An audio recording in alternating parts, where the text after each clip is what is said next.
Oi, gente, tudo bem? Olha eu aqui de novo para mais uma videoaula. Agora já estou aprendendo até mexer no programa. Botei esse mapa mundi aí bonitão para ficar de fundo da nossa aula. Bom, pessoal, na aula de hoje nós vamos falar sobre representações cartográficas. E para isso eu vou precisar revisar com vocês os conceitos que nós aprendemos na aula anterior sobre projeções cartográficas. Vamos lá? Na aula de antes, eu falei para vocês sobre as projeções do tipo cilíndrica, as projeções do tipo cônica e as projeções do tipo plana. Lembrando que as projeções plana possuem 4 nomes com a mesma funcionalidade, né? Projeção plana, tangencial, azimutal ou polar. Lembra que na aula passada eu disse que, naturalmente, todos os mapas contêm distorções? Pois é, esse é o assunto da nossa aula de hoje. Vamos começar? Então, olha só, na aula de antes, eu também disse para vocês sobre um problema da cartografia, que é o de representar a Terra, que é um objeto tridimensional em um plano bidimensional. Eu até mostrei essa mesma imagem para vocês, certo? Então, tenham em mente isso. Como que eu vou representar um objeto que é tridimensional em um plano bidimensional? Não tem jeito. Então, naturalmente, todo mapa contém distorções. É interessante a gente pensar nisso, porque a palavra toda, sempre, elas são palavras que podem excluir um item lá no Enem. Só que nesse caso aqui na cartografia é uma verdade. Todo mapa contém distorções. O nosso papel é saber aonde que está essa distorção, baseado em algumas propriedades que eu vou mostrar para vocês, beleza? Então, olha só, projeção cilíndrica, a projeção cônica, a azimutal, que nós falamos na aula anterior, e aqui estão as principais propriedades de uma representação. Levando em consideração que todo mapa tem essas 3 características, né? A sua propriedade ou característica quanto à forma, quanto ao ângulo, que é a mesma coisa que as distâncias, ou área, nenhum mapa consegue manter estas 3 características. Para isso, nós temos aqui 4 propriedades. Vamos lá. A propriedade do tipo conforme talvez seja a propriedade mais utilizada, ou o mapa mais conhecido que nós temos, que é o mapa de Mercator, né, utiliza a propriedade conforme. Propriedade conforme, ela vai manter a forma, ela vai manter o ângulo, as distâncias entre os continentes, os países, e para isso ela vai ter que sacrificar a área. Então a área dos mapas conforme são bastante distorcidas e eu vou mostrar para vocês. Depois nós temos a propriedade do tipo equidistante. Os mapas equidistantes, como o próprio nome sugere, equidistante, mesma distância, igual distância, por causa desse radical aqui, vai ser aquele tipo de mapa que vai manter o ângulo, ou seja, as distâncias, e para tal distorce a forma e a área. Depois nós temos os mapas equivalentes, de qual valência de tamanho, de área, né? Para isso ele vai manter a área, né, a proporção, a proporcionalidade da área dos territórios, porém vai distorcer tanto o ângulo quanto a forma. E por último, nós temos os mapas, as projeções do tipo afiláticas, que como vocês estão vendo aí na tabelinha, não leva em consideração nenhuma das 3 características. Aí você deve estar pensando, mas Vitinho, para que eu vou precisar de um mapa afilático se ele não mantém nenhuma dessas 3 características? Bom, do ponto de vista de rigor cartográfico, realmente os mapas afiláticos não devem ser considerados, porque eles distorcem todas as características. Mas do ponto de vista didático, são os mapas que possuem a maior harmonia entre os elementos. Então são mapas que são esteticamente, vou colocar entre aspas, mais bonitos, porque eles tentam fazer uma média dessas 3 características, forma, ângulo e área, e apresentar isso de maneira mais, como é que eu vou dizer, mais bonita mesmo, de uma maneira mais coerente, digamos assim. Só que, claro, ele não mantém nenhuma dessas 3 propriedades, então, por isso, ele não tem nenhum tipo de rigor cartográfico. Por isso que os mapas afiláticos são somente utilizados em mapas didáticos, porque ele mantém essa harmonia, tudo bem? Bom, segunda pergunta que as pessoas comumente me fazem é: professor, por que eu não pego a parte do mapa conforme que mantém forma e ângulo, a parte do mapa equivalente que mantém a área, mistura as duas e produz um mapa? Vou te dar uma resposta, porque não tem jeito. Não tem modelo matemático que consegue manter essas três características. Como eu disse no início do vídeo, todo mapa contém distorção. Cabe a nós sabermos aonde está essa distorção, beleza? Bom, todos os mapas que eu vou mostrar daqui para frente vão ter o nome dessas propriedades aqui. Se você tiver em dúvida, é só voltar nesse slide anterior para você saber qual que é a principal propriedade dela. Combinado? Então vamos lá. O mais famoso mapa de todos, o mapa de Mercator. Essa é a projeção cilíndrica conforme de Mercator. Bom, cilíndrica porque ela vai pegar esse tipo de projeção aqui, certo? Conforme, porque é a propriedade que Mercator adotou. Lembrando que conforme mantém a forma e o ângulo, e para isso distorce a área. E eu consigo ver essa área distorcida. Vem comigo aqui, observa. Acompanhe o mouse. Se você observar aqui, você vai perceber que a Groenlândia, que é esse território, uma ilha, a maior ilha do mundo, inclusive, ela está representada, inclusive, maior do que o Brasil. Deixa eu ver se eu consigo utilizar a ferramenta para ficar mais fácil de visualizar. Olha só, aqui está a Groenlândia, certo? E a Groenlândia está sendo representada maior do que o Brasil. Por que eu uso esses dois pontos como referência? Primeiro porque o Brasil está próximo da linha do Equador. E depois porque Mercator está o mais distante da linha do Equador. Então aqui você já está vendo uma característica desse mapa. Esse mapa melhor representa as regiões de baixa latitude, ou seja, que estão perto do Equador, e distorce as regiões, os países que estão em alta latitude, ou seja, distantes do Equador. Foi por isso que eu coloquei aqui também os valores, ó, próximo do Equador, né, quanto mais perto de zero, baixa latitude, e quanto mais afastado do Equador, mais afastado de zero, alta latitude. Então eu tenho esses dois territórios como referência. Olha só, a Groenlândia, pessoal, tem só 2,5 milhões de quilômetros quadrados, só entre aspas, tá? E o Brasil tem 8,5 milhões de quilômetros quadrados. Então, como que um território menor pode ser representado de maneira maior? Distorção. Então, aqui é um macete para você saber se a projeção é de Mercator, tá? Lembrando que Mercator também foi considerado, ou esta projeção de Mercator, também foi considerada uma projeção primeiro-mundista. Por quê, professor? Bom, essa projeção foi considerada primeiro-mundista porque ela vai considerar a Europa no centro do mapa. Deixa eu pegar a ferramenta aqui. Né? Então, a Europa está no centro da projeção. Então, essa projeção ela é chamada de eurocêntrica. Ela vai aumentar o tamanho dos territórios considerados desenvolvidos e ela vai desprezar ou minimizar os territórios que são considerados subdesenvolvidos. Então, por exemplo, a África, nesse mapa, está sendo representada bem menor do que realmente ela é. Isso acontece porque ela é um país, né, menos desenvolvido, por exemplo, do que a Europa e sempre representado abaixo da Europa. É uma espécie de relação de poder aqui também. Tudo bem?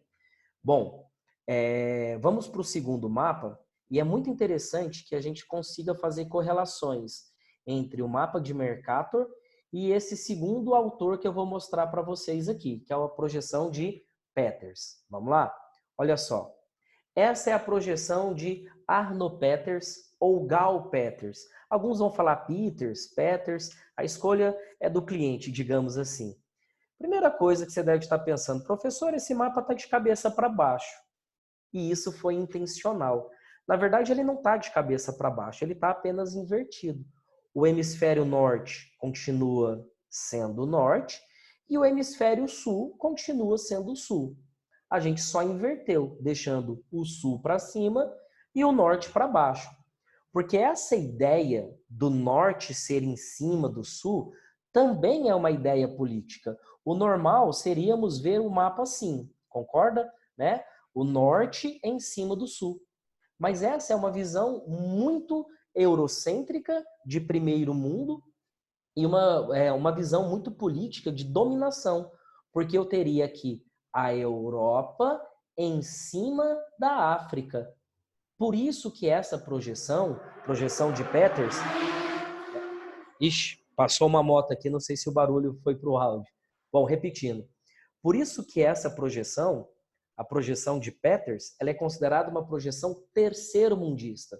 Então, note, Mercator, primeiro-mundista. Peters, terceiro-mundista. O mapa de Peters ele veio justamente para conflitar a ideia do mapa anterior. Enquanto o Mercator é um mapa conforme, né, ele vai manter a forma e o ângulo e para tal desprezou a área, a projeção de Peters também é uma projeção do tipo cilíndrica, mas a propriedade agora é equivalente, ou seja, ele vai manter uma proporcionalidade das áreas. Vai mostrar as áreas dos continentes no tamanho que realmente eles são. Dá uma olhada naquele macetinho que eu tinha falado para vocês. Olha o tamanho que a Groenlândia está representada aqui e olha o tamanho que o Brasil está representado. Proporcionalmente, agora eles estão corretos, já que a Groenlândia tem aqueles 2,5 milhões, o Brasil os 8,5 milhões, agora eu tenho uma coerência cartográfica. Por isso que esse mapa possui a propriedade equivalente. Só que para isso, parece que ele esticou o mapa no sentido norte-sul, o formato não foi preservado e nem os ângulos. Tudo bem, pessoal? Ah, só mais uma curiosidade. Esse mapa também é chamado de Gall-Peters por conta do primeiro cara que fez essa projeção. Era o chamado James Gall, em 1885. Só que quando ele fez essa projeção, ela ficou esquecida e abandonada, porque naquela época acharam esse mapa esteticamente muito feio.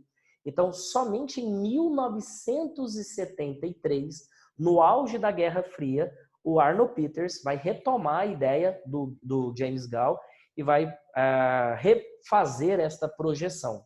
Tudo bem? Meninada, até aqui, esses dois primeiros mapas são os dois mapas mais recorrentes em provas e vestibulares, né? O mais importante é você conseguir diferenciar o mapa de Mercator e o mapa de Peters. A minha dica é, olha sempre para a Groenlândia, que é esse território ao norte, e para o Brasil. Se eles estiverem proporcionalmente, né, com os tamanhos reais, é o mapa equivalente. Se eles estiverem, né, desproporcionais, ou seja, a Groenlândia maior do que o Brasil, aí seria a projeção de Mercator. Beleza? Vamos continuar. Agora, pessoal, vou mostrar para vocês a projeção de Moawade. Karl Moawade, um alemão, divulgou essa projeção no ano de 1805. Esse cara vai ser o primeiro cara a colocar a Terra totalmente dentro de uma elipse. Então ele vai dar essa ideia de abaulamento da Terra, a ideia de que a Terra é uma esfera, né, achatada ainda por cima pelos polos. Ela é chamada de projeção pseudo-cilíndrica. Por que esse pseudo? Porque ele não é completamente um cilindro, ele se aproxima de um cilindro, tudo bem? Ele vai manter a propriedade equivalente. Esse mapa ele vai privilegiar as regiões que estão no centro do mapa. Tanto faz no sentido norte e sul, tudo bem? Mas as regiões centrais são melhor representadas. E quanto mais afasta do centro do mapa, nas extremidades aqui, ó, leste e oeste, eu tenho maior grau de distorção. Vamos anotar? Então, de novo, o mapa de Moawade, ele melhor representa as regiões centrais do mapa, tanto no sentido norte e sul, e aumenta o grau de distorção nos hemisférios, nos extremos hemisférios leste e oeste. Tudo bem? Mais tarde, vai vir um cara chamado John Paul Good, um americano. Ele vai pegar o mapa do Moawade e vai fazer isso daqui com o mapa dele. Essa projeção, ela é chamada de projeção interrompida.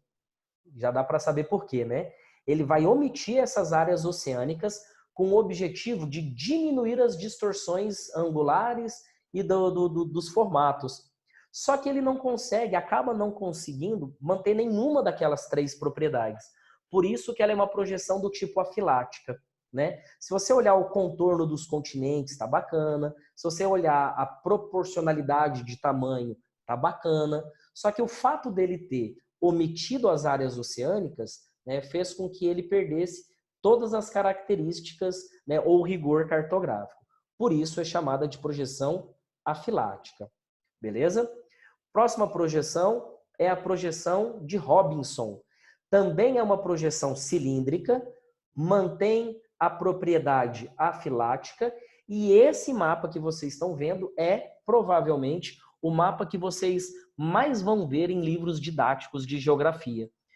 Mesmo ele sendo afilático, vai ser o mapa que mantém a melhor razão ou proporção entre aquelas três características. Então, ele vai manter uma média, né? Vai fazer esteticamente uma média entre ângulo, forma e área, e vai chegar como resultado a esse mapa aqui.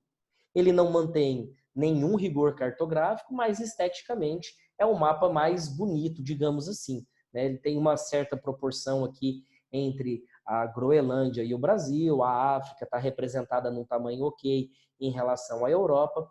Então, é um mapa que vai ter uma média entre aquelas três características. Tudo bem, pessoal? Ele vai manter os polos retos e dá essa ideia de abaulamento aqui pelo Equador, a ideia de esfericidade da Terra, tá? Vamos lá. Olha que projeção bem interessante. Eu coloquei ela aqui mais como curiosidade. Não é uma projeção recorrente em vestibulares, mas só para vocês verem a projeção do tipo cônica. Ela não é completamente, ela também é uma projeção pseudo, né? A outra era pseudo-cilíndrica, essa daqui é pseudo-cônica. Ela é do tipo equivalente, ela vai tentar manter a proporcionalidade das áreas, mas ela distorce completamente o ângulo, né, dos continentes e a forma dos continentes também, né? Como eu disse, não é um mapa muito recorrente, e essa projeção de Bonney, Rigobert Bonney, ele vai lançar esse mapa no ano de 1795. Beleza, pessoal? Um outro mapa do tipo cônico, já mais tradicional, é esse mapa, que é a projeção de Albert, tá? Ela também vai manter a propriedade do tipo equivalente, né? Vai manter a equivalência entre as áreas. Mais uma vez, né, observa que a Groenlândia, ela está proporcionalmente menor do que o Brasil, os demais continentes também, mas para fazer essa projeção ele teve que desprezar totalmente o ângulo e o formato dos continentes, tá ok, pessoal? Deixa eu apagar aqui. Como eu disse, esses dois mapas, né, tanto a projeção anterior como essa, são mapas pouco recorrentes. Bom, continuando nossa aula, temos ainda a projeção de Postel. Essa é a projeção azimutal equidistante de Postel. Olha como ficou bem estranha essa projeção. Ela é azimutal porque considera a Terra sendo tocada em um único ponto pelo mapa. Nesse caso, esse mapa teve como centro a cidade de São Paulo. Por isso que o Brasil está destacado aqui. E os continentes ficaram projetados dessa forma. Então, ele é equidistante, mantém os ângulos, mas para isso distorce totalmente a área e a forma dos continentes, tá? A projeção azimutal, essa daqui eu coloquei apenas como referência, porque nós vamos ter mais uma vez a bandeira da ONU. A bandeira da ONU é a bandeira do tipo azimutal, talvez mais conhecida do mundo. E ela também tem, simbolicamente, ela carrega consigo uma representatividade política. Por que a ONU escolheu a projeção azimutal para ser a sua bandeira? Porque pela primeira vez eu não vou colocar nenhum país, nenhum centro político ou centro de poder no centro do mapa. Como esse mapa está centrado no Polo Norte, todas as potências, Estados Unidos, Europa como um todo, Rússia, até porque a ONU surgiu logo após o fim da Segunda Guerra Mundial e a União Soviética ainda era um centro de poder, nenhum desses países estaria representado no centro. Então, esta bandeira simboliza igualdade, tudo bem? É uma projeção equidistante, todos os países estão com a mesma distância do centro, mas para tal, desprezou a área e a forma dos continentes. Então, essa é a representatividade política da bandeira da ONU. Tudo bem, pessoal? Como é que está até aí? Tá claro? Teve alguma dúvida? Conversa comigo no particular ou então quando a gente voltar às aulas, tá? Agora nós vamos para uma segunda categoria de mapa, um outro tipo de mapa, que é conhecido como mapa em anamorfose. Dá uma olhadinha aqui, deixa eu tirar a barra de tarefas aqui de cima para vocês perceberem. Esse aqui de cima é o mapa de referência. Observa a diferença do mapa de referência com esse mapa aqui de baixo. Olha o tanto que esse mapa aqui de baixo está distorcido e estranho. Agora, o que é mais interessante? Esse mapa ele está distorcido propositalmente, porque esse mapa ele não tem o menor objetivo de conter um rigor cartográfico. Então, para esse tipo de mapa, que a gente vai chamar ele de anamorfose, você não vai considerar nenhuma propriedade daquelas que eu falei. Então, para mapas em anamorfose, não importa ser conforme, não importa ser equidistante, equivalente ou afilático, porque o objetivo desses mapas é meramente didático. Por isso do próprio nome. Vou avançar aqui para a gente estudar a palavra. Olha só, quer ver? Anamorfose. A palavra morfo significa forma, não é isso? E a palavra a é o radical que vai significar não.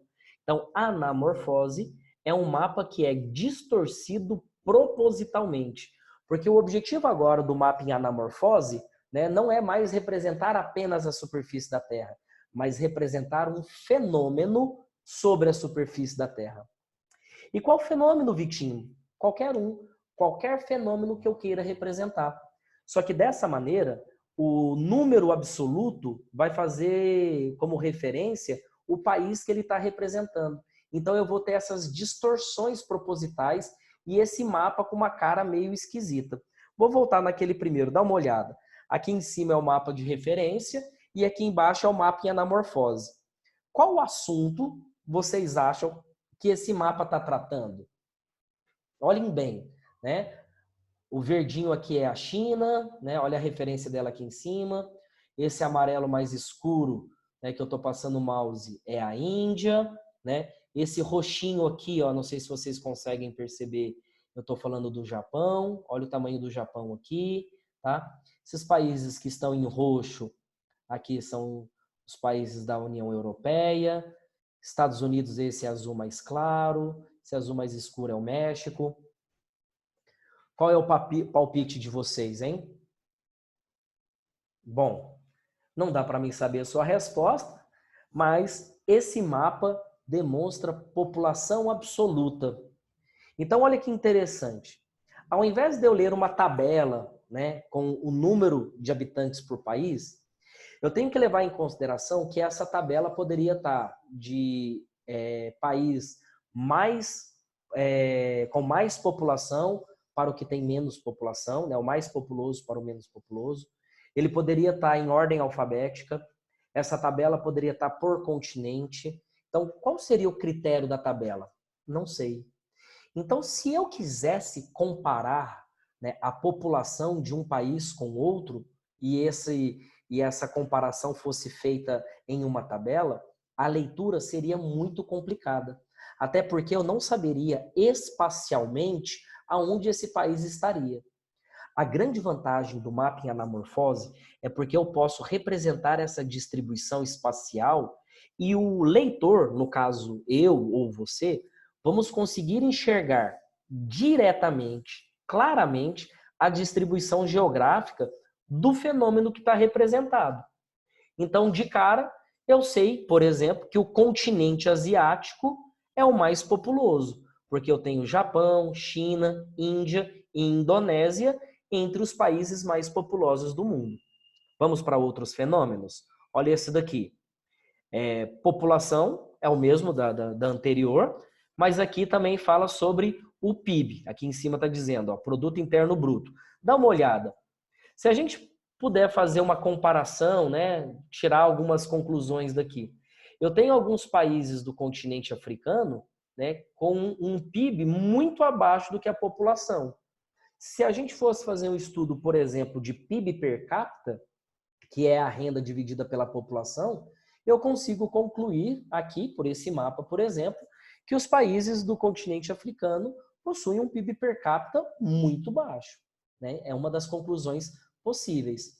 Em contrapartida, dá uma olhada nos Estados Unidos, né? Os Estados Unidos, representado aqui por esse azul mais escuro. Olha a população estadunidense e olha o PIB dos Estados Unidos. Então, ao contrário do continente africano, olha aqui, ó, destacando essas duas áreas. Ao contrário da África, que tem mais pessoas do que riqueza, nos Estados Unidos eu tenho mais riqueza do que pessoas. O que é interessante dos mapas em anamorfose é justamente a possibilidade de comparar fenômenos observando a distribuição espacial desses fenômenos no mesmo olhar. Não precisa ficar virando página, tabela ou qualquer outro tipo de organização. Tudo bem? Bom, vamos para o próximo aqui. Deixa eu apagar minhas marcações. Colocar no mouse e... Opa! Então, vamos lá. Aqui eu coloquei, ó, olha esse daqui que interessante. É um mapa de cristãos. Quando eu falo de cristãos, eu estou levando em consideração tudo, certo? Estou levando em consideração católicos, evangélicos, ortodoxos, levo em consideração toda a população cristã. Agora, se eu levar em consideração somente a população de católicos romanos, eu vou perceber que no Oriente Médio eu quase não tenho, no Norte da África eu quase não tenho, e os países da Ásia quase não têm população católica romana. Muçulmanos, olha a diferença. O mundo ocidental, a América, ela quase não é representada. O norte da África possui bastante população muçulmana. E, claro, Oriente Médio e Sul da Ásia. E o país mais muçulmano do mundo, que não está no Oriente Médio, é esse daqui, ó, a Indonésia, esse conjunto de ilhas. Tá? Vamos para o próximo. Vai ter que mudar o cursor aqui. Países de língua portuguesa. Olha que interessante, pessoal. Os países de língua portuguesa, basicamente, Brasil, nós, né? Angola e Moçambique aqui na África, Timor-Leste aqui na Ásia, uma pequena parte do território da Índia e Portugal. Então, observe o tanto que a língua portuguesa é pouco falada no mundo. Beleza, pessoal? Então é isso para a nossa aula de hoje. Nós vamos finalizar por aqui. Bons estudos e fiquem com Deus. Até mais, pessoal.